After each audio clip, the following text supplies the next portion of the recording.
নমস্কার বন্ধুরা, welcome back to my channel. তো এই ভিডিওটা আমি খুব তাড়াতাড়ি বানাচ্ছি, এটা আমি যত তাড়াতাড়ি সম্ভব পোস্ট করব। তো এখন অ্যাকচুয়ালি আমার বেশি টাইমও নেই, তো আমি কিছু কথা আমার মনে হলো বলা খুব প্রয়োজন। কিছু জিনিস দেখছি, আমি জাস্ট হাঁ হয়ে যাচ্ছি, হতভম্ব হয়ে যাচ্ছি। সেটা হচ্ছে, আমি এইমাত্র রিমির মায়ের মানে চিঙ্কি পালের রিলস দেখছিলাম। হঠাৎ করে, আচ্ছা, কোনো মেয়ে যদি শ্বশুরবাড়িতে অত্যাচারিত হয় বা কোনো মেয়ের ধরুন হাজব্যান্ডের চ্যানেলের তো এই অবস্থা, আমরা বুঝতে পারছি না এখনও প্রীতমের চ্যানেলটা থাকবে কি থাকবে না, সেই শাশুড়ি বা সেই মা এরকমভাবে নেচে গিয়ে তার মা বাবা রিলস করতে পারে, এটা আপনারা কোথাও দেখেছেন? আমার তো অবাক লাগছে, ইনি কি মা? সত্যি ইনি মা? সত্যি ইনি রিমির ভালো চান? আজকে ওনার নিজের কোনো স্ট্যান্ড পয়েন্ট নেই, মানে এটা কি? আমার তো মনে হয় যে একজন যার মাথার গন্ডগোল হয়, কেউ পাগলও না, তার সন্তানের ভালোটা চায়। আজকে এই মা, তার মেয়ের চ্যানেল উড়ে গেছে, সেখানে তিনি তার নিজের চ্যানেলে রিলস করে যাচ্ছেন। বাহ, সত্যি ভাবাই যায় না। তার চ্যানেলে কিন্তু কোনো রকম ভিডিও বন্ধ নেই, কিচ্ছু নেই, তার ভিডিও কিন্তু চলছে, এবং আজকে তো শর্টসও দিয়েছে। সত্যি এরকম, মানে নিজে নারী হয়ে বলছি, আমরাও তো মা, আমরা আমাদের সন্তানের, মানে কি বলবো, ঈশ্বর না করুক, আমরা আমাদের সন্তানের একটা রেজাল্টও যদি খারাপ হয় বা কিছু হয়, আমাদের সত্যি বিশ্বাস করুন কিছু ভালো লাগে না। এই মা, মানে কি মা, জাস্ট আমার কাছে কোনো মানে ভাষা নেই, কোনো শব্দ নেই, কিচ্ছু নেই, জাস্ট স্পিচলেস পুরোপুরি। আচ্ছা, এবারে বলবো সমাজ সেবার কিছু কথা। সমাজসেবা কাকে বলে? আমাদের সমাজে বা আমাদের দেশে এমন প্রচুর প্রচুর যারা মানুষ রয়েছেন, তাদের সত্যি সেবার ভীষণ প্রয়োজন। আমাদের ওয়াইটির থেকেও তারা অনেক বেশি ডিজার্ভ করেন মানুষের সহায়তার।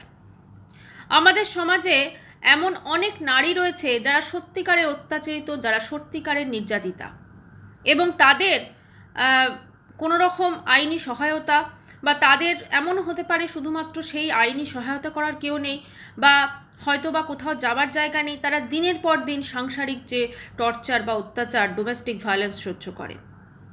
সেই মেয়েটির পাশে দাঁড়ানো, অসহায় অবস্থায় কেউ রয়েছে তার পাশে দাঁড়ানো, আমার মনে হয় এটাকেই বোধহয় বলা উচিত সত্যিকারের সমাজসেবা। আজকে সমাজসেবার বা যারা সমাজসেবা করছেন, তাদের সংজ্ঞাটা মনে হচ্ছে চেঞ্জ হয়ে গেছে। আজকে দেখি সবাই বিভিন্ন বিভিন্ন লাইভে বসে আছেন, এবং যারা লাইভে, যার ধরুন চ্যানেল তার লাইভে বসে আছে, সেই তার মুখের ভাষা অত্যন্ত নোংরা এবং অত্যন্ত জঘন্য, মানে যাদের লাইভে এসব সমাজসেবিকারা বসেন আর কি, মানে এদের ভিডিও জাস্ট দেখাই যায় না। এরা, এদের টাইটেলে, থাম্বনেলে, প্রত্যেকটা জায়গাতে একটা করে গালাগালপূর্ণ শব্দ থাকবেই, ওটা ছাড়া তাদের ভিডিও পরিপূর্ণ হয় না। তাহলে এরকম মানুষজনের একটা ধরুন চ্যানেলে সমস্ত আমরা যারা সমাজসেবিকাদের দেখছি, খুব অবাক লাগছে। আজকে সোশ্যাল মিডিয়াতে যেটা এই তিনটে ছেলে মেয়ে করেছে, অবশ্যই সেটা অন্যায়। আজকে দুজনকে তো দেখছি আমরা যথেষ্ট শাস্তি, তাহলে আরেকজন কেন বাদ যাচ্ছে? আজকে রিমির চ্যানেল রিমি নিজে হয়তো ডিলিট করেছে বা প্রীতম ডিলিট করে দিয়েছে, সেটা আমরা কেউ জানি না, কিন্তু যাই হোক, আজকে এই তিনটে ছেলে মেয়ের সাথে সাথে তাদের বাড়ির লোকগুলো কিন্তু সমান পরিমাণ দোষী। আজকে একটা চাইল্ড ম্যারেজ যখন হয়েছে, সেখানে আজকে যদি আমি আমার সন্তানের যদি বিয়ে না দিই বা কি, আজকে আমরা সবাই দেখেছি রিমির মা কিভাবে তিনি সমস্ত কিছু অ্যারেঞ্জ করে, এবং এদের বিয়ে তো এমন নয় যে হঠাৎ করে পালিয়ে কোনো মন্দিরে করেছে, না, রীতিমতো অনুষ্ঠান করে সমস্ত রিচুয়ালস মেনে এদের বিয়ে হয়েছে। তাহলে সেইগুলোর অ্যারেঞ্জমেন্ট কিন্তু রিমির মাই করেছে। তখন নিশ্চয়ই উনি জানতেন যে এটা চাইল্ড ম্যারেজ। তাহলে আজকে যেমন তারাও দোষী, এনারাও কিন্তু কম দোষী নয়। আজকে আমি যখন বিচার করতে বসবো, আমি কিন্তু সব দিকে সমানভাবে বিচার করব, আমি শুধুমাত্র একটা দিকে বিচার করব না। আমি তার মানে এই নয় যে আমি ওই রিমির হাজব্যান্ডের সাথ দিচ্ছি না, সেই ছেলেটিও যথেষ্ট জঘন্য কাজ করেছে, দিনের পর দিন দুটো মেয়েকে নিয়ে নোংরামো চালিয়ে গেছে। কিন্তু আজকে সোশ্যাল মিডিয়াটা তো অবশ্যই নোংরা হয়েছে, এবং এই যে নোংরা হাঁটানোর যে প্রক্রিয়া শুরু হয়েছে, যেমন ঝাঁটাটা যদি নোংরা হয়, আমি যদি ঘরটা ঝাঁট দিই, তাহলে কিন্তু আমার ঘরটা পরিষ্কার হবে না। আমার এই ঝাঁটাটা, মানে ঝাঁট দেওয়ার জন্য ঝাঁটাটা কিন্তু আমার পরিষ্কার হতে হবে। আজকে এই সমাজসেবার নামে যেটা শুরু হয়েছে জাস্ট, এবং যে গালাগালগুলো আমরা শুনছি বিভিন্ন চ্যানেলে, সবাই লাইভের পর লাইভ করে যাচ্ছে, ঠিক আছে, লাইভের পর লাইভ করে যাচ্ছে, এবং কি ভাষা, এবং তাদের মানে কি বলবো, আজকে যদি ধরুন এই টপিকগুলো না থাকে তাহলে অবশ্যই আমরা যারা কন্ট্রোভার্সি ক্রিয়েটার আছি আমরা এই ওয়াইটি থেকেই কন্টেন্ট নিয়ে থাকি, কিন্তু সেই কন্টেন্টগুলোরও না একটা সভ্যতা ভদ্রতা হতে হবে।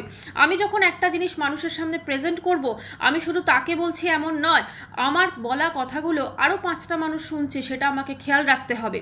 এই যে উল্টো পাল্টা গালাগাল চলছে, আজকে দুপুরে দেখলাম দুটো মানে প্রতিপক্ষ, একটা এই চ্যানেলে লাইভ হচ্ছে দেখলাম, আর একটা দেখলাম অন্য একটা চ্যানেলে লাইভ হচ্ছে, মানে কি দুজনের ভাষা, দুটো পক্ষই মানে কেউ বাদ যায় না। জাস্ট যে নোংরামোটা হচ্ছে, এবং এই নোংরামোগুলোকে আরও বাড়িয়ে দেওয়া হচ্ছে যারা এই ধরনের ভাষা বলছে তাদেরকে সাইড নিয়ে। আরও একটা জিনিস আমি বলতে চাই, আমি এখানে প্রথমেই বলে দিই আমি কাউকে সাপোর্ট করছি না, কিন্তু কারোর কল রেকর্ডিং মানে ধরুন আমাকে কেউ ফোন করেছে বা কোনো সমাজসেবিকাকে কেউ ফোন করেছে বা তার সঙ্গে পার্সোনাল কথাবার্তা হয়েছে, সেটাকে ওয়াইটিতে ছড়িয়ে দেওয়াটাও কিন্তু কোনো উচিত কাজ নয়। প্রথম কথা, আমি কারোর কল রেকর্ডিং উইদাউট হার পারমিশন আমি যদি সেটাকে ছড়িয়ে দিচ্ছি, এটা কিন্তু কখনোই উচিত নয়, এবং সেটাকে নিয়ে প্রতিটা চ্যানেলে দেখলাম কন্টেন্ট হয়েছে, মানে একই জিনিস সেই কল রেকর্ডটা শোনানো হয়েছে।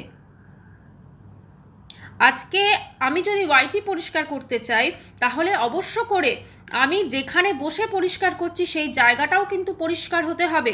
আমার গায়ে যদি নোংরা লেগে থাকে আমি কিন্তু পারবো না এই পুরো ওয়াইটিটাকে পরিষ্কার করতে। আজকে অনেক ভিউয়ার্স এমন আছেন যারা এই যখন রিমি ছেড়ে চলে গেল তখন ওই ছেলেটির সঙ্গে তার যে প্রাক্তন স্ত্রী তার জড়ি খুব ভালো লাগবে, এই লাগবে ওই লাগবে। আজকে কিন্তু এমন বেশ কিছু ভিউয়ার্সরাও আছে যারা কিন্তু এইগুলোকে চূড়ান্ত লেভেলে সাপোর্ট করে গেছে। আজকে যে জিনিসটা দেখতে আমাদের চক্ষু মানে কি বলবো, আমরা চক্ষু লজ্জায় মরে গেছি, সেই জিনিসটাকে তারা কিন্তু দিনের পর দিন সাপোর্ট করে গেছে। আজকে বলে না, একটা ভিউয়ার্স ধরুন এই পক্ষেও ও তাদের মতো করে কথা বলছে, ওই পক্ষে তাদের মতো করে কথা বলছে, এবং আজকে এই যে টোটাল ঝামেলাটা ক্রিয়েট হয়েছে এগুলো কিন্তু সাফার করবে সেই মানুষগুলো যাদের সঙ্গে এটা হয়েছে। আজকে ওই ছেলেটি, আমি নাম নিয়েই বলছি লাস্টে, প্রীতম, ওর মা বাবা, রিমির মা বাবা ওর তো বাবা এক্ষেত্রে ছিল না, এছাড়াও ওই যে মেয়েটি, আমি তার নাম নিতে চাই না কারণ সে তো ডাইরেক্ট আমি জানি না কী ব্যাপার স্যাপার, এবং তার সমস্ত কিছু ধরুন এই 3টে ছেলেমেয়ের হাতে ছোট থেকে একটা করে মোবাইল দিয়ে দেওয়া হয়েছে, ঠিক আছে। এবারে সে কি করলো, এই মোবাইল নিয়ে সোশ্যাল মিডিয়ায় বিভিন্ন অ্যাকাউন্ট খুলে ফেললো, এবং সেখান থেকে রীতিমতো যখন এর মা বাবাগুলো দেখছে যে বা পয়সা আর্নিং হচ্ছে, জাস্ট সেটাকে সাপোর্ট করে গেছে। আমার নিজের 14 বছরের মেয়ে আছে, আমার মেয়েও, হ্যাঁ এখন তো সবাই মোবাইল অ্যাডিক্টেড আমরা সবাই জানি, কিন্তু সে মোবাইলে কি করছে না করছে দেখুন, প্রতিটা বাচ্চা এরা বড় হয়েছে, এদের অবশ্য করে একটা প্রাইভেসি দরকার।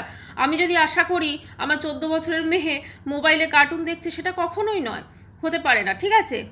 অবশ্যই সে যেগুলো জিনিসগুলো দেখে আমাকেও সেগুলো মাঝে মাঝে তার মোবাইলটা নিয়ে দেখতে হয়, অনেক সময় সে আমি দেখছি বলে হয়তো পাসওয়ার্ডও চেঞ্জ করে দেয়, সেটা সেরকমভাবে খুলতে হয়। এখন খেয়াল তো রাখতে হবে যে এরা কি করছে না করছে, কারণ আমরা যদি পুরোপুরি ছেড়ে দিই তাহলে তো মুশকিল, আমরা যদি পুরোপুরি একদম আমাদের হাতের বাইরে করে দিই সন্তানদের তাহলে পুরোপুরি মুশকিল। আজকে এরা বড় হচ্ছে, এদের এই টাইমটা ভীষণভাবে এদেরকে আগলাতে হবে, না হলে খুব মুশকিল। এবং আমরা যতই বলি আজকালকার যুগে বাবা মা কোনোদিন সন্তানদের বন্ধু হতে পারে না, সম্ভবই নয়, তাদের ভাবনা চিন্তাটা আলাদা, এবং তারা সব কিছু টিনেজে কিন্তু আমাদেরকে বলবেও না, সেটা আমরা আশাও করি না। কিন্তু আজকে আমার মেয়ে তো ছাড়ুন, এরকম ধরনের যদি কিছু বলে আমি কখনোই সেটাকে সাপোর্ট করব না, ঠিক আছে। যেমন রিমি, যেমন ওর মা বলছিল যে খুব জেদ করেছে বিয়ে করবে, ওই ছেলেটাকে বিয়ে করবে, যদি আজ ওই জায়গায় আমি হতাম আমার মেয়েকে সোজাসুজি বিয়ে তো অনেক দূরের ব্যাপার, জাস্ট তাকে আমি আমার মতো করে শাসন করতাম এবং বোঝাতাম, কারণ ওই বয়সের মেয়ে জাস্ট তার ইচ্ছে হলো বিয়ে, এটা কোনো খেলনা নয় যে আমি তাকে একটা খেলনা দিয়ে দিলাম সে খেললো, বা হতে পারে ওই ছেলে বলুন তো যার একটা ডিভোর্স হয়ে গেছে সেই ছেলেটা বাড়িতে, রিমির বাড়িতে দিনের পর দিন ভিডিও শ্যুট করছে, তাকে সে ওপরে ভিডিও শ্যুট করছে, তার মা কী করে সাপোর্ট করলো সেই জিনিসটা, এগুলো ভাবনা চিন্তা করতে হবে একটু। সন্তানদের হাতে মোবাইল দিয়ে ছেড়ে দিলেই হবে না।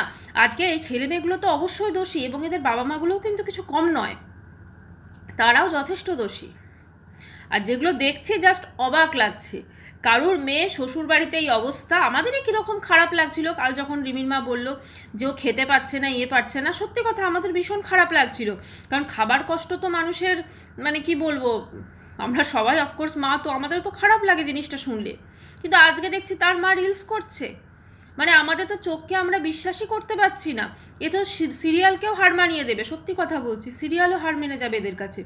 তো যাই হোক বন্ধুরা, আমার কাছে বেশি টাইম নেই, মেয়ে অ্যাকচুয়ালি পড়তে গেছে, মেয়েকে আনতে যাব। তো ওই যে ছেড়ে দিতে পারি না, ঠিক আছে, ছেড়ে দিতে পারি না, একদম সঙ্গে করে নিয়ে যাই, সঙ্গে করে নিয়ে আসি। পুরোপুরি ছেড়ে দিলে খুব মুশকিল, যদিও আজকে পড়াটা একটু দূরেই আছে। যেটা খুব কাছাকাছি পড়া থাকে সেটা অবশ্য ছেড়ে দিই, কারণ আমি জানি যে ও যেখানে যাচ্ছে, ও যদি মানে কিছু যদি করে আমি খবর টবর পেয়ে যাব। কিন্তু যেটা দূরে পড়া থাকে সেখানে কিন্তু আমি ছাড়ি না, ঠিক আছে, এটা হচ্ছে ব্যাপার। তো যাই হোক, শেষ করছি ভিডিওটা। সবাই খুব ভালো থাকবেন, আর দেখা করছি নেক্সট ভিডিওর সাথে। বাই।